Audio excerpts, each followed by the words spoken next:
Hello dear 9th class students, ಈ ವಿಡಿಯೋದಲ್ಲಿ ನಾವು ಪ್ರವೀಣ್ ಕುಮಾರ್ ಅವರು ಬರೆದಿರ್ತಕ್ಕಂತಹ ಜಸ್ಟಿಸ್ ಅನ್ನುವ ಪೋಯಮನ್ನು ಡಿಸ್ಕಷನ್ ಮಾಡ್ತಾ ಇದ್ದೇವೆ.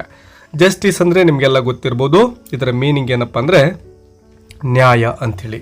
ಸೊ ಈ ಒಂದು ನ್ಯಾಯ ಅಂತಕ್ಕಂಥದ್ದು ಇಂದಿನ ಸಮಾಜದಲ್ಲಿ ಯಾವ ರೀತಿ ತೊಂದರೆಗೆ ಒಳಗಾಗ್ತಾ ಇದೆ ಅಂತಕ್ಕಂಥದ್ದನ್ನು, ಅಥವಾ ಸಾಮಾನ್ಯ ಜನರು ಈ ಒಂದು ನ್ಯಾಯವನ್ನು ಪಡೀಲಿಕ್ಕೆ ಎಷ್ಟೊಂದು ಕಷ್ಟವನ್ನು ಪಡಬೇಕಾಗಿದೆ ಅಂತಕ್ಕಂಥದ್ದನ್ನು ತುಂಬ ಬ್ಯೂಟಿಫುಲ್ ಆಗಿ ಮತ್ತು ಅವರ ಮನಸ್ಸಿನಲ್ಲಿ ನೋವಿನ ಭಾವನೆಗಳಿದ್ದಾವೆ.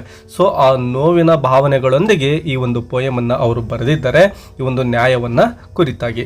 ಬನ್ನಿ ಈಗ ಈ ಒಂದು ಪೋಯಮನ್ನು ನಾವು stanza wise line by line discussion ಮಾಡ್ತಾ ಹೋಗೋಣ. ಫಸ್ಟ್ ಲೈನ್ ನೋಡಿ, justice begotten in exchange is no justice. For exchange is trade, a distressing gain through loss. Justice is inherent right.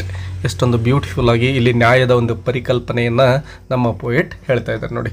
Justice begotten ಅಂದರೆ ತೆಗೆದುಕೊಳ್ಳೋದು ಅಥವಾ ಪಡಿತಕ್ಕಂಥದ್ದು ಅಂತೇಳಿ.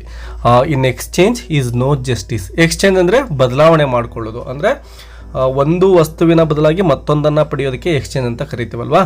ಸೊ ನ್ಯಾಯವು ಈ ರೀತಿ ಎಕ್ಸ್ಚೇಂಜಿಂದ ಬಂದರೆ ಅದು ನ್ಯಾಯ ಆಗಿರೋದಿಲ್ಲ. ಅಂದರೆ ನೋಡಿ, ದುಡ್ಡು ಕೊಟ್ಟು ಅಥವಾ ಯಾವುದಾದ್ರೂ ವಸ್ತು ಅಥವಾ ಆಸ್ತಿಯನ್ನು ಕೊಟ್ಟು ಈ ರೀತಿ ನಾವು ಏನೇ ಕೊಟ್ಟು ನ್ಯಾಯವನ್ನು ಪಡ್ಕೊಂಡ್ರೆ ಅದು ನ್ಯಾಯ ಆಗಿರೋದಿಲ್ಲ ಅಂಥೇಳಿ ಪೋಯೆಟ್ ಹೇಳ್ತಾ ಇದ್ದಾರೆ. ಅಂದರೆ ಇಂದಿನ ಸಮಾಜದಲ್ಲಿ ನ್ಯಾಯವನ್ನು ಪಡೀಲಿಕ್ಕೆ ಜನಗಳು ಭ್ರಷ್ಟತೆಯಲ್ಲಿ ಮುಳುಗಿರ್ತಾರೆ ಮತ್ತು ಹಣವನ್ನು ಕೊಡಬೇಕಾದಂತಹ ಪರಿಸ್ಥಿತಿ ಇದೆ. ಸೊ ಇಂತಹದ್ದನ್ನು ನ್ಯಾಯ ಅಂತ ಹೇಳಲಿಕ್ಕೆ ಆಗೋದಿಲ್ಲ ಅಂತ ಪೋಯೆಟ್ ಹೇಳ್ತಾ ಇದ್ದಾರೆ. For exchange is trade. ಈ ರೀತಿ ನಾವು ಎಕ್ಸ್ಚೇಂಜ್ ಮಾಡಿಕೊಂಡ್ರೆ ದುಡ್ಡನ್ನು ಅಥವಾ ಏನನ್ನೋ ಕೊಟ್ಟು ನ್ಯಾಯವನ್ನು ಪಡ್ಕೊಂಡಿದ್ದೆ ಆದರೆ ಅದು ನ್ಯಾಯ ಅಲ್ಲ, ಅದರ ಬದಲಾಗಿ ಅದೊಂದು ಟ್ರೇಡ್ ಅಥವಾ ಬಿಸ್ನೆಸ್ ಅಥವಾ ವ್ಯಾಪಾರ ಅಂತೇಳಿ ಆಗುತ್ತೆ. ಸೊ ನ್ಯಾಯವು ವ್ಯಾಪಾರ ಅಂತಕ್ಕಂಥದ್ದು ಆಗಬಾರ್ದು ಅಂತಕ್ಕಂಥದ್ದು ಪೋಯೆಟ್ ಅವರ ಇಲ್ಲಿ ಒಂದು ಅಭಿಪ್ರಾಯ ಆಗಿದೆ. ಡಿಸ್ಟ್ರೆಸ್ಸಿಂಗ್ ಗೇನ್ ಥ್ರೂ ಲಾಸ್. ಡಿಸ್ಟ್ರೆಸ್ಸಿಂಗ್ ತುಂಬಾ ಕಷ್ಟಪಟ್ಟು ಪಡಿತಕ್ಕಂಥದ್ದಕ್ಕೆ ಡಿಸ್ಟ್ರೆಸ್ಸಿಂಗ್ ಅಂತ ಕರಿತೇವೆ.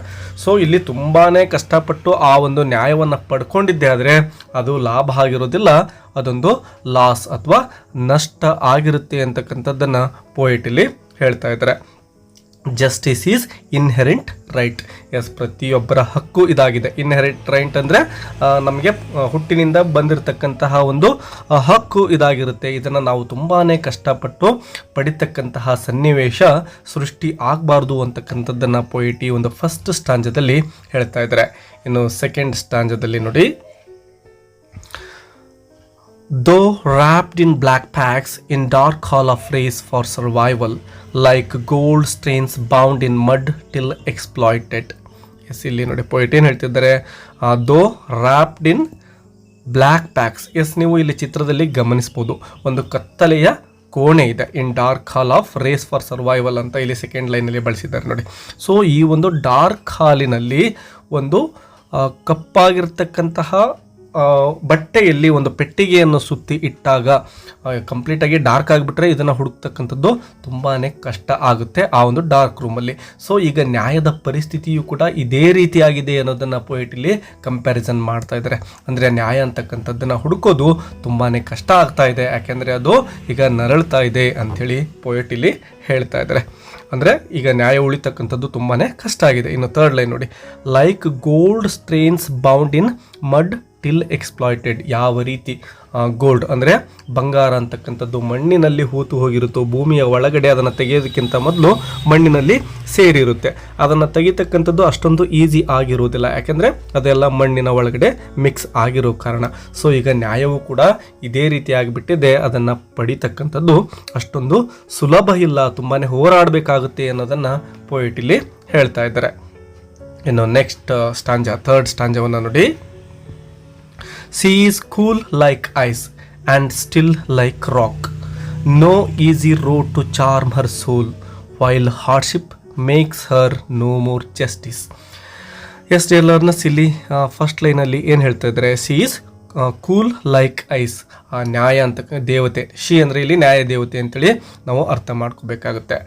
ನೋಡಿ, ಈ ನ್ಯಾಯ ದೇವತೆ ಅಂತಕ್ಕಂಥವಳು ಯಾವ ರೀತಿಯಪ್ಪ ಅಂದರೆ ಕೂಲ್ ಲೈಕ್ ಐಸ್. ಐಸ್ ಅಂದರೆ ತುಂಬ ಕೋಲ್ಡ್ ಆಗಿರ್ತಕ್ಕಂಥ ಐಸ್ ಎಷ್ಟೊಂದು ಕೂಲಾಗಿರುತ್ತಲ್ವ. ಸೊ ಆ ರೀತಿಯೇ ಮಂಜುಗಡ್ಡೆ ಯಾವ ರೀತಿ ಇರುತ್ತೋ ಆ ರೀತಿಯೇ ತುಂಬ ಕೂಲಾಗಿರ್ತಾಳೆ. ಆ್ಯಂಡ್ ಸ್ಟಿಲ್ ಲೈಕ್ ರಾಕ್, ಆದರೆ ತುಂಬ ದೃಢವಾದಂಥವಳು ಇಲ್ಲಿ ಸ್ಟಿಲ್ ಅಂದರೆ ದೃಢವಾಗಿ ಅಂತೇಳಿ ಅರ್ಥ ಮಾಡ್ಕೋಬೇಕು. ದೃಢವಾಗಿರ್ತಕ್ಕಂಥವಳು ಈ ನ್ಯಾಯ ದೇವತೆ ಆಗಿದ್ದಾಳೆ ಅಂತಕ್ಕಂಥದ್ದನ್ನು ಪೊಯೆಟ್ ಹೇಳ್ತಾ ಇದ್ದಾರೆ. ಡಿಯರ್ ಲರ್ನರ್ಸ್, ಇಲ್ಲಿ ನೋಡಿ ಫಿಗರ್ ಆಫ್ ಸ್ಪೀಚನ್ನು ನೋಡ್ಬೋದಾಗಿದೆ. ಇಲ್ಲಿ ಲೈಕನ್ನು ಯೂಸ್ ಮಾಡಿಕೊಂಡು ಪೋಯೆಟ್ ತುಂಬ ಕಡೆ ಈ ಒಂದು ಪೋಯಮಲ್ಲಿ ಕಂಪ್ಯಾರಿಸನ್ ಮಾಡ್ತಾ ಇದ್ದಾರೆ. ನಿಮಗೆ ಫಿಗರ್ಸ್ ಆಫ್ ಸ್ಪೀಚ್ ಗೊತ್ತಿರ್ಬೋದು. ಸೊ ನಾನು ಇಲ್ಲಿ 2 ಆಪ್ಷನನ್ನು ಕೊಡ್ತೇನೆ. ಈ ಲೈಕನ್ನು ಯೂಸ್ ಮಾಡಿಕೊಂಡು ಏನಾದರೂ ಕಂಪ್ಯಾರಿಸನ್ ಮಾಡಿದರೆ ಅದನ್ನು ಸಿಮಿಲಿ ಅಂತ ಕರಿತೀವೋ ಅಥವಾ ಮೆಟಾಫರ್ ಅಂತ ಕರಿತೀವೋ ಅಂತಕ್ಕಂಥದ್ದನ್ನು ನೀವು ಕಾಮೆಂಟ್ ಬಾಕ್ಸಲ್ಲಿ ಕಾಮೆಂಟನ್ನು ಹಾಕಿ. ಯಾಕೆಂದರೆ ಪೋಯೆಟ್ ತುಂಬ ಕಡೆ ಈ ಒಂದು ಫಿಗರ್ ಆಫ್ ಸ್ಪೀಚನ್ನು ಯೂಸ್ ಇಲ್ಲಿ ಮಾಡ್ತಾ ಇದ್ದಾರೆ. ಸೊ ಇದೊಂದು ನಿಮಗೆ ಚಾಲೆಂಜ್ ಆಗಿದೆ. So comment the which is the part of speech of these sentences ಅಂತೇಳಿ. ಇನ್ನು ಥರ್ಡ್ ಲೈನ್ ನೋಡಿ, no easy road to charm her soul. ಈ ಒಂದು ನ್ಯಾಯ ದೇವತೆಯನ್ನು ಪಡಿಬೇಕಪ್ಪ ಅಂದರೆ ಅಷ್ಟೊಂದು ಸುಲಭ ಇಲ್ಲ, ನೋ ಈಸಿ ರೋಡ್ ಅಂತೇಳಿ ಪೊಯೆಟ್ ಹೇಳ್ತಾ ಇದ್ದಾರೆ. While hardship makes her no more justice. Yes, ಈ ರೀತಿ ನಾವು ನ್ಯಾಯವನ್ನು ಪಡಿಬೇಕಪ್ಪ ಅಂದರೆ ಅಷ್ಟೊಂದು ಸುಲಭವಾಗಿ ಪಡಿಲಿಕ್ಕೆ ಸಾಧ್ಯ ಆಗ್ತಾ ಇಲ್ಲ. ಹಾರ್ಡ್ಶಿಪ್ ಅಂದರೆ ತುಂಬಾ ಕಷ್ಟಪಟ್ಟು ಕಠಿಣ ಹಾದಿಯಲ್ಲಿ ನಾವು ಈ ಒಂದು ನ್ಯಾಯ ದೇವತೆಯನ್ನು ಪಡಿಬೇಕಾದಂತಹ ಪರಿಸ್ಥಿತಿ ಇವತ್ತಿದೆ. ಈ ರೀತಿ ನಾವು ನ್ಯಾಯವನ್ನು ಪಡೆದಿದ್ದೇ ಆದರೆ ಅದು ನೋ ಮೋರ್ ಜಸ್ಟಿಸ್, ಅದು ನ್ಯಾಯ ಆಗಿರೋದಿಲ್ಲ ಅಂಥೇಳಿ ಪೊಯೆಟ್ ಹೇಳ್ತಾರೆ.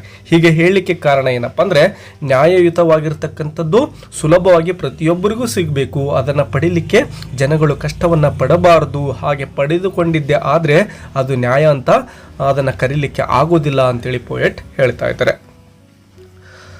ಇನ್ನು ನೆಕ್ಸ್ಟ್ ಸ್ಟಾಂಜವನ್ನು ನೋಡಿ, while justice is shackled to greed and bribe, why justice is fished out from popular mood, lost in thick jungle of lightless night, like rat caught in the sack of death ಅಂತೇಳಿ poet ಹೇಳ್ತಾ ಇದ್ದಾರೆ. Yes, ಇಲ್ಲಿ ನೋಡಿ first ಲೈನನ್ನು why justice is shackle to greed and bribe. Greed ಅಂದರೆ ಇಲ್ಲಿ ನಾವು ದುರಾಸೆ ಅಂತೇಳಿ ಅರ್ಥ ಮಾಡ್ಕೋಬೇಕಾಗಿದೆ, ಮತ್ತು ಬ್ರೈಬ್ ಅಂದರೆ ಭ್ರಷ್ಟತೆ. ಇಲ್ಲಿ ಪೊಯೆಟ್ 2 ಪ್ರಶ್ನೆಗಳನ್ನು ಇಲ್ಲಿ ನಮಗೆ ಕೇಳ್ತಾ ಇದ್ದಾರೆ, ನಮ್ಮ ಮುಂದೆ ಪ್ರಶ್ನಿಸ್ತಾ ಇದ್ದಾರೆ. Why justice is shackle to greed and bribe, ಯಾಕೆ ಈ ಒಂದು ನ್ಯಾಯ ಅಂತಕ್ಕಂಥದ್ದು ಈ ಭ್ರಷ್ಟತೆಗೆ, ಬ್ರೈಬ್ಗೆ ಮತ್ತು ದುರಾಸೆಗೆ ಬಲಿ ಆಗ್ತಾ ಇದೆ, ಅದರೊಳಗಡೆ ಯಾಕೆ ಸಿಲುಕಿಕೊಂಡು ಬಿಟ್ಟಿದೆ ಅಂತೇಳಿ ಪ್ರಶ್ನೆಯನ್ನು ಕೇಳ್ತಾ ಇದ್ದಾರೆ. ಇನ್ನೊಂದು ಪ್ರಶ್ನೆಯನ್ನು ಅವರು ಕೇಳ್ತಾರೆ, why justice is fished out from popular mood. ಇಲ್ಲಿ ನೋಡಿ, ಫಿಶ್ಡ್ ಔಟ್ ಅಂದರೆ ಯಾವ ರೀತಿ ಮೀನನ್ನು ನೀರಿನಿಂದ ಆಚೆ ತೆಗೆದುಬಿಟ್ಟು ಹಾಕಿದರೆ ಅದಕ್ಕೆ ಬದುಕಲಿಕ್ಕೆ ಸಾಧ್ಯ ಆಗೋದಿಲ್ಲ. ನೀವು ಚಿತ್ರದಲ್ಲಿ ಗಮನಿಸ್ಬೋದು, ಒಂದು ಮೀನನ್ನು ನೀರಿನಿಂದ ಆಚೆ ಹಾಕಲಾಗಿದೆ, ಅದಕ್ಕೆ ಬದುಕಲಿಕ್ಕೆ ತುಂಬಾ ಕಷ್ಟ ಆಗ್ತಾ ಇದೆ.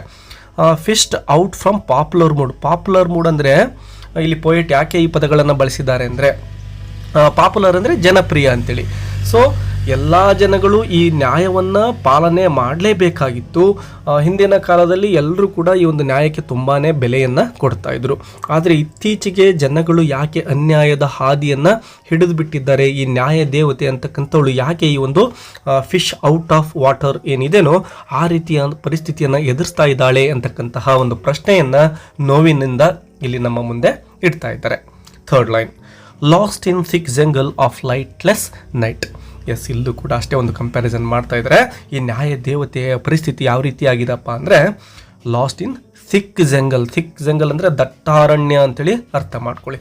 ಈ ದಟ್ಟ ಅರಣ್ಯದ ಒಳಗಡೆ ಲೈಟ್ಲೆಸ್ ನೈಟ್ ಅಂದರೆ ಸ್ವಲ್ಪನೂ ಕೂಡ ಬೆಳಕೆ ಇರೋದಿಲ್ಲ, ಅಂತಹ ಕಗ್ಗತ್ತಲೆಯ ರಾತ್ರಿಯಲ್ಲಿ ಸಿಲುಕಿಕೊಂಡಿರ್ತಕ್ಕಂತಹ ವ್ಯಕ್ತಿಯ ಪರಿಸ್ಥಿತಿ ಯಾವ ರೀತಿ ಆಗುತ್ತೋ ಅಂದರೆ, ಆ ಕಾಡಿನ ಒಳಗಡೆ ಕತ್ತಲೆಯಲ್ಲಿ ಸಿಲುಕಿಕೊಂಡಿರ್ತಾನೆ, ಅವನಿಗೆ ಯಾವ ಕಡೆ ಮುಂದೆ ಸಾಗಬೇಕು ಅಂತಕ್ಕಂಥದ್ದು ದಾರಿ ಕಾಣೋದೇ ಇಲ್ಲ. ಸೊ ಈ ನ್ಯಾಯದ ಪರಿಸ್ಥಿತಿಯೂ ಕೂಡ ಇವತ್ತು ಇದೇ ರೀತಿ ಆಗಿಬಿಟ್ಟಿದೆ ಅಂತಕ್ಕಂಥದ್ದನ್ನು ಪೊಯೆಟ್ ಇಲ್ಲಿ ಹೇಳ್ತಾ ಇದ್ದಾರೆ. Like rat caught in the sack of death, ಇನ್ನೊಂದು ಕಂಪ್ಯಾರಿಸನ್ ಇಲ್ಲಿ ಮಾಡ್ತಾ ಇದ್ದಾರೆ. ಈ ಒಂದು ನ್ಯಾಯ ದೇವತೆ ಅಂತಕ್ಕಂಥವಳ ಪರಿಸ್ಥಿತಿ ಹೆಂಗಾಗಿದೆಪ್ಪ ಅಂದರೆ, ಒಂದು ಇಲಿ ಯಾವ ರೀತಿ ಒಂದು ಸ್ಯಾಕ್ ಅಂದರೆ ಇಲ್ಲಿ ಒಂದು ಚೀಲ ಅಂತೇಳಿ ಅರ್ಥ ಮಾಡ್ಕೊಳ್ಳಿ, ಚೀಲದ ಒಳಗಡೆ ಹೋಗಿ ಸಿಲುಕಿಕೊಂಡು ಅದು ಸಾವನ್ನು ಮುಂದೆ ನೋಡ್ತಾ ಇರುತ್ತೆ, ಅದರಿಂದ ಆಚೆ ಬರಲಿಕ್ಕೆ ಅದಕ್ಕೆ ಸಾಧ್ಯ ಆಗ್ತಾ ಇಲ್ಲ. ಅಂದರೆ ಇಲ್ಲೊಂದು ಸಾವಿನ ಬ್ಯಾಗಿನ ಒಳಗಡೆ ಅದು ಹೋಗಿ ಸೇರ್ಕೊಂಡು ಬಿಟ್ಟಿರುತ್ತೆ, ಅದು ಬದುಕಿ ಬರೋದು ಸಾಧ್ಯನೇ ಇಲ್ಲ. ಸೊ ಈ ರೀತಿ ಪರಿಸ್ಥಿತಿ ನ್ಯಾಯಕ್ಕೂ ಕೂಡ ಇವತ್ತಿನ ದಿನಗಳಲ್ಲಿ ಇದೆ ಅಂತಕ್ಕಂಥದ್ದನ್ನು ಪೊಯೆಟ್ ಇಲ್ಲಿ ಮತ್ತೆ ಹೇಳ್ತಾ ಇದ್ದಾರೆ. ಎಸ್ ಟಿ ಲರ್ನರ್ಸ್ ಇಲ್ಲೂ ಕೂಡ ಲೈಕನ್ನು ಯೂಸ್ ಮಾಡಲಾಗಿದೆ. ಇದು ಕೂಡ ಮೇಲೆ ಕೇಳಿದಂತಹ ಪ್ರಶ್ನೆಗೆ ಉತ್ತರ ಇಲ್ಲೂ ಕೂಡ ಬರಬೇಕು. ಸೊ ಯಾವ ಒಂದು ಫಿಗರ್ ಆಫ್ ಸ್ಪೀಚ್ ಅಂತೇಳಿ ನೀವು ಇಲ್ಲಿ ಕಮೆಂಟ್ ಬಾಕ್ಸಲ್ಲಿ ಕಮೆಂಟನ್ನು ಮಾಡಿ. ಇನ್ನು ಕೊನೆಯ ಸ್ಟಾಂಜವನ್ನು ನೋಡೋಣ. Like deer caught in lion's lair, she never reaches self by herself. Justice with no heart for truth, justice with no dash for right cause is justice dead in deed. Yes, ಇಲ್ಲಿ ನೋಡಿ, like deer caught in lion's lair, ಯಾವ ರೀತಿ ಚಿತ್ರದಲ್ಲಿ ಗಮನಿಸ್ಬೋದು. ಏನು ಸಿಂಹವು ವಾಸ ಮಾಡ್ತಕ್ಕಂತಹ ಒಂದು ಪ್ರದೇಶಕ್ಕೆ, ಅದರ ಒಂದು ವಾಸಸ್ಥಾನ ಏನಿರುತ್ತೋ, ಗುಹೆ ಏನಿರುತ್ತೋ ಅಲ್ಲಿಗೆ ಹೋಗಿ ಸಿಲುಕಿರುವ ಜಿಂಕೆಯನ್ನು ನೀವು ಇಲ್ಲಿ ಗಮನಿಸಬಹುದಾಗಿದೆ. ಅದರ ಪರಿಸ್ಥಿತಿ ಯಾವ ರೀತಿ ಇರುತ್ತೆ, ಅದಾಗಿನೇ ಇಲ್ಲಿ ಹೋಗಿರ್ಬೋದಾ ಅಥವಾ ಸಿಂಹ ಹಿಡ್ಕೊಂಡು ಬಂದು ಅಲ್ಲಿ ಬಿಟ್ಟಿರ್ಬೋದಾ, ಇದೊಂದು ಪ್ರಶ್ನೆ. S, like deer caught in lion's lair, ಈ ಒಂದು ಸಿಂಹದ ಒಳಗಡೆ ಬಂದು ಯಾವ ರೀತಿ ಈ ಜಿಂಕೆ ಸಿಲುಕಿಕೊಂಡಿದ್ದೇನೋ ನ್ಯಾಯದ ಪರಿಸ್ಥಿತಿಯು ಕೂಡ ಇವತ್ತು ಹಾಗೇನೇ ಆಗಿದೆ.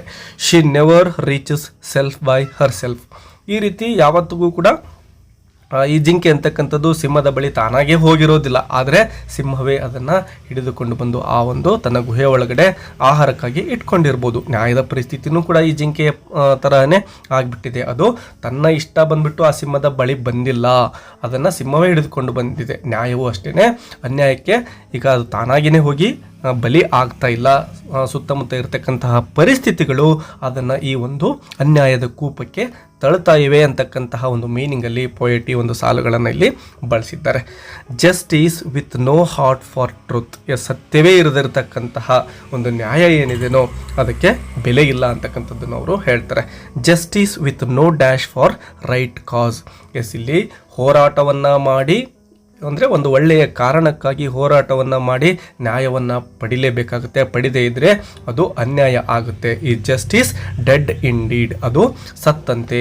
ಏನೇ ಹೋರಾಟ ಆಗಲಿ ನಾವು ಹೋರಾಟ ಮಾಡಿ ನ್ಯಾಯವನ್ನು ಪಡಿಲೇಬೇಕು. ಮತ್ತು ನಾವು ಪಡಿತಕ್ಕಂತಹ ಒಂದು ನ್ಯಾಯದಲ್ಲಿ ಟ್ರುತ್, ಸತ್ಯ ಇರಬೇಕು. ಸುಳ್ಳು, ಮೋಸ, ವಂಚನೆಗಳನ್ನು ಮಾಡಿ ನಾವು ನ್ಯಾಯವನ್ನು ಪಡೆದುಕೊಂಡಿದ್ದೇ ಆದರೆ ಅದು ಡೆಡ್ ಇಂಡೀಡ್. ಡೆಡ್ ಇಂಡೀಡ್ ಅಂದರೆ ಸತ್ತು ಹೋದಂತೆ ಅಂತೇಳಿ ಪೊಯೆಟ್ ಹೇಳ್ತಾ ಇದ್ದಾರೆ. ಅಂದರೆ ನ್ಯಾಯ ಅಂತಕ್ಕಂಥದ್ದು ಸತ್ಯದ ಮಾರ್ಗದ ಮೂಲಕವೇ ಮತ್ತು ಒಳ್ಳೆಯ ಉದ್ದೇಶಗಳಿಗಾಗಿ, ರೈಟ್ ಕಾಸ್ ಅಂತ ಹೇಳ್ತಾ ಇದ್ದಾರೆ ನೋಡಿ, ಒಳ್ಳೆಯ ಉದ್ದೇಶಕ್ಕಾಗಿಯೇ ನ್ಯಾಯ ಸಿಗಬೇಕು ಎಲ್ರಿಗೂ ಕೂಡ ಅಂತೇಳಿ ಪೊಯೆಟ್ ಹೇಳ್ತಾ ಇದ್ದಾರೆ. ಎಸ್ ಡಿಯರ್ ಲರ್ನರ್ಸ್, ಇದಿಷ್ಟು ಈ ಒಂದು ಜಸ್ಟಿಸ್ ಅಂತಕ್ಕಂತಹ ಒಂದು ಪೋಯಮ್ನ ಸಿಂಪಲ್ ಎಕ್ಸ್ಪ್ಲನೇಷನ್ ಆಗಿರುತ್ತೆ. ಈ ವಿಡಿಯೋ ನಿಮಗೆ ಹೆಲ್ಪ್ ಆಗಿದ್ರೆ don't forget to hit the like button. Let's meet in next video. Until take care and keep learning. Bye bye.